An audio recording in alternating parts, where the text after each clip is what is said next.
ఏపీలో కల్తీ పాలు కలకలం సృష్టించారు. రాజమండ్రి సమీప ప్రాంతాల్లో ఒక్కొక్కరు అస్వస్థతకు గురవుతున్నారు, ఆసుపత్రిలో చేరుతున్నారు. అయితే వీరు తాగిన పాలే వీరి అనారోగ్యానికి కారణమని వైద్యులు ధృవీకరించడం సంచలనంగా మారింది. ఆ పాలు తాగిన ఇద్దరు మృతి చెందగా 15 మంది వరకు ఆసుపత్రి పాలనట్లు ప్రచారం నడుస్తోంది. రాజమండ్రి లాలా చెరువు చౌడేశ్వరి నగర్ సమీపంలోనే ఈ కల్తీ పాలు తాగిన వారంతా కిడ్నీ వ్యాధులకు గురైనట్లు సమాచారం.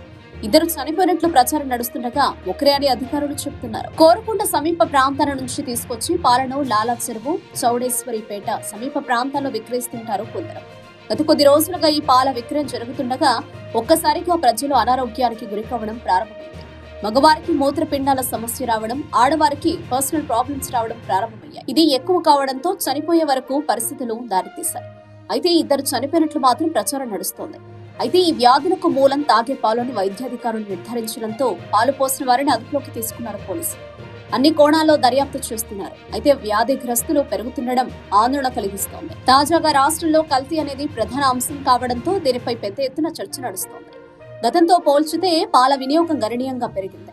ప్రతి ఇంట పాలను వినియోగించేవారు అధికమయ్యారు. రకరకాల అవుట్లెట్ల పేరిట టీ విక్రయాలు కూడా జరుగుతున్నాయి. అయితే పాల సేకరణకు మించి పాల వినియోగం పెరుగుతుండడం ఆందోళన కలిగించే విషయం.